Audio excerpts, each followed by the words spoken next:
comes from an They're egg not which is identical, fertilized and we're by still sperm. learning whether or not in order to the generate a induced myelinated pluripotent cells co-culture. The reason we Science wanted to do generates that pluripotent is stem cells. they may one day, but Células tronco pluripotentes induzidas foram o foco de diversos avanços científicos e promessas da última década. Além disso, elas são consideradas uma possível solução para as controvérsias e problemas morais relacionados às células tronco embrionárias, como a necessidade da delimitação de um início da vida.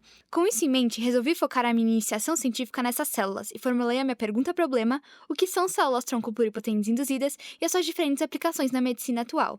Nesse vídeo, irei tratar do que são células tronco e a importância da diferenciação celular para elas, do surgimento das células tronco pluripotentes induzidas relacionada à demanda criada pelas controvérsias com células tronco embrionárias e, por fim, suas diferentes aplicações. Primeiramente, devemos estabelecer o que são células tronco. Segundo o Centro de Criogenia Brasil, célula tronco ou célula-mãe é uma célula capaz de se autorrenovar e de se transformar em vários tipos de células que formam os diferentes tecidos do corpo humano.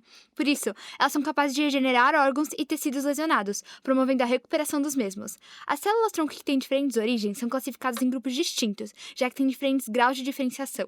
A diferenciação celular é um processo que envolve a inibição ou ativação de diferentes grupos de genes, o que especializa as células e determina as funções de cada uma. O embrião, já com aproximadamente 100 células, atinge o estágio de blástula. As células que compõem a massa externa da blástula darão origem aos anexos embrionários, enquanto as células da massa interna, quando diferenciadas, darão origem a todos os tecidos e órgãos do embrião. Quanto mais diferenciada a célula-tronco é, em menos tecidos ela pode se transformar, e células tronco pluripotentes conseguem se transformar em qualquer tipo de tecido humano, já que ainda não foram diferenciadas. Por uma década, as únicas células tronco pluripotentes humanas já isoladas, desenvolvidas em laboratório e disponíveis para pesquisa eram as células tronco embrionárias. Isso representava um problema, já que, como para a realização das pesquisas era necessária a destruição de embriões, muitos se posicionaram contra o uso dessas células, levando até uma ação direta de inconstitucionalidade contra a lei que permitia seu uso no Brasil. Como a controvérsia ao redor do assunto foi um grande impedimento nos avanços, foi criada uma demanda por células pluripotentes que não envolvessem tanta discórdia, e isso levou ao desenvolvimento das células tronco pluripotentes induzidas, ou seja, células adultas que já tinham sido diferenciadas, mas foram reprogramadas a um estado pluripotente. Esse avanço também soluciona problemas de histocompatibilidade, já que, como as células tronco embrionárias nunca eram da pessoa em que elas estavam sendo aplicadas, muitas vezes os transplantes foram rejeitados, levando a operações mal sucedidas.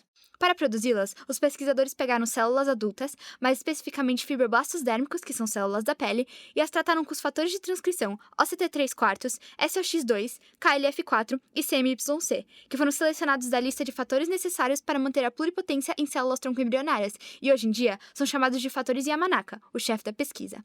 Os fatores foram introduzidos com o auxílio de retrovírus. Após essa introdução, os cromossomos começaram a se desenrolar, e os fatores de transcrição agora poderiam se anexar a genes normalmente ativados nas células tronco-embrionárias, que antes estavam enrolados e não expostos à maquinaria de transcrição, o que levou à produção de proteínas típicas dessas células. As proteínas acabaram oprimindo a mensagem concorrente dos genes da pele e levaram os fibroblastos a se transformarem. À medida que essas células reprogramadas se replicaram, elas se tornaram cada vez mais como as embrionárias, até que eventualmente ficaram indistinguíveis. Hoje em dia já foram descobertos diversos outros protocolos para essa reprogramação, muitos não envolvendo os fatores da pesquisa inicial e sem os retrovírus, chegando até a possibilidade da reprogramação sem necessidade de cultivo celular e dentro do próprio animal. Com esses desenvolvimentos, as pesquisas dispararam e diversas aplicações foram estabelecidas. Um exemplo é a sua utilização para retirar animais ameaçados de extinção desse status de perigo, como os rinocerontes brancos do norte, uma espécie que está funcionalmente extinta porque os 2 últimos indivíduos vivos são fêmeas. Os pesquisadores planejam primeiramente produzir células tronco pluripotentes induzidas a partir de fibroblastos dérmicos congelados de indivíduos que já morreram e dos 2 que ainda estão vivos.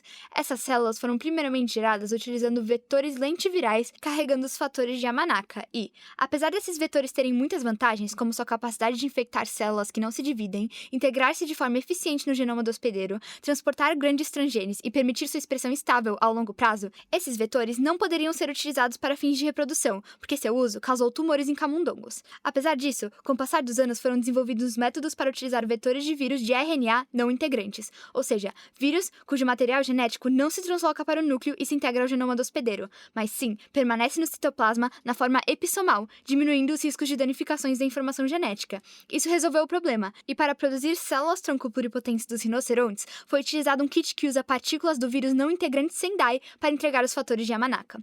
Os métodos pré-determinados eram para células humanas, então a equipe teve que fazer diversos ajustes, mas em 2021, no laboratório do Zoológico de São Diego, células-tronco pluripotentes induzidas foram geradas a partir de células congeladas de 9 rinocerontes brancos do norte e 2 fêmeas brancas do sul. O segundo passo no plano é utilizar essas células para produzir gametas. Primeiramente, o foco é fazer óvulos capazes de serem fertilizados com o esperma de machos adultos. A base dos testes está sendo outras pesquisas que tiveram sucesso, como o trabalho de 2016 feito no Japão, em que óvulos foram criados artificialmente e inteiramente em um prato a partir de células da pele de camundongos reprogramadas. Para isso, células-tronco pluripotentes induzidas foram primeiramente induzidas em células semelhantes às células germinativas primordiais, que, por sua vez, foram agregadas às células somáticas do ovário. As agregações foram então transportadas sobre a bolsa ovariana, um saco de tecido conjuntivo e ligamentos que circundam o ovário, na qual as células semelhantes às células germinativas primordiais se tornaram ócitos. Esses ócitos podem ser maturados em ovos por maturação in vitro, e o terceiro passo é a fertilização in vitro desses gametas, que, por fim, serão inseridos em um rinoceronte branco do sul, em que o embrião irá se desenvolver. A utilização das células-tronco pluripotentes induzidas também representa uma grande vantagem em relação a outras táticas por conta da diversidade. Ao fazer gametas a partir dos 12 fibroblastos congelados, é possível fazer várias combinações com a fertilização in vitro e formar um novo grupo de animais geneticamente diversificados. Foi descoberto que há diversidade suficiente na combinação desse grupo de 12 para exceder a diversidade na população atual de rinocerontes brancos do sul. Se os indivíduos fossem clonados, ainda teríamos os mesmos 12, sem diversidade nenhuma adicionada. Outra possível aplicação das células-tronco pluripotentes induzidas é em terapias relacionadas a diabetes tipo 1. A doença é resultado da destruição autoimune das células beta das ilhotas pancreáticas. Como essas células são responsáveis por sintetizar e secretar insulina, o hormônio que permite a entrada da glicose nas células, que atua como a principal fonte de combustível para dar às células a energia de que precisam, a falta de insulina torna muito difícil para o corpo processar a glicose e outros nutrientes e resulta em níveis elevados de açúcar no sangue.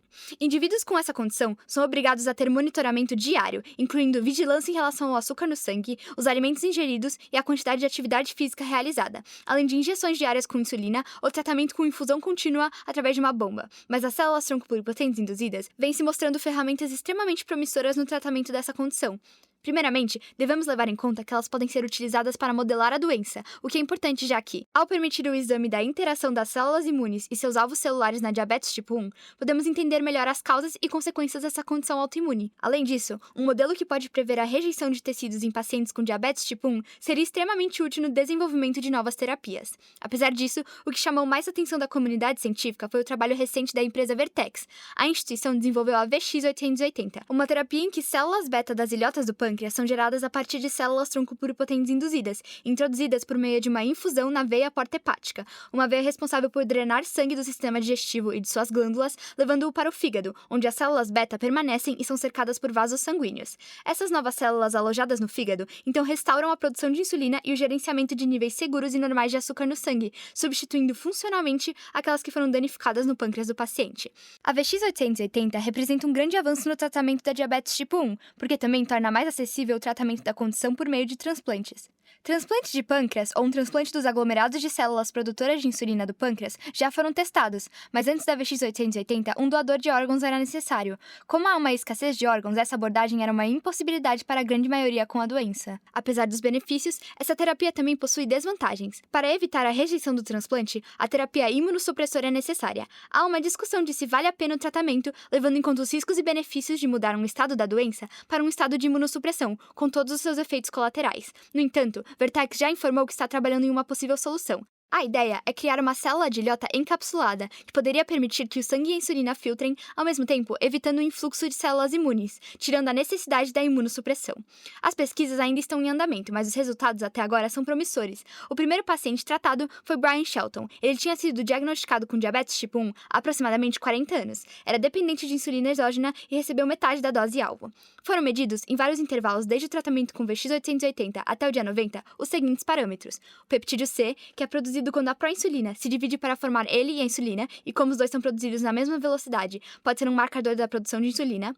HbA1c, um tipo de hemoglobina formado por reações entre glicose e hemoglobinas, podendo ser utilizado como marcador de altos níveis de glicemia durante períodos prolongados, e a dose média diária de insulina a cada 7 dias. Antes do tratamento, os níveis de peptídeo C estimulados em jejum eram indetectáveis, indicando que não havia produção endógena de insulina. No dia 90 após o tratamento, o peptídeo C em jejum foi para 280 picomol por litro, mostrando que a produção de insulina basal foi restaurada e aumentou após a estimulação para 560 picomol por litro, indicando que o tratamento restaurou a produção de insulina responsiva à glicose. Também no dia 90, a HbA1c diminuiu em porcentagem e a dose diária de insulina foi de 34 unidades por dia para uma dose média de 2,9 unidades diárias, mostrando a diminuição de 91%. Por fim, podemos concluir que, apesar das polêmicas e as divisões que as pesquisas com células-tronco causaram, essas controvérsias também criaram demandas que levaram a outros avanços científicos muito importantes, tais como esses que acabamos de descrever. Muito obrigada pela atenção e até logo!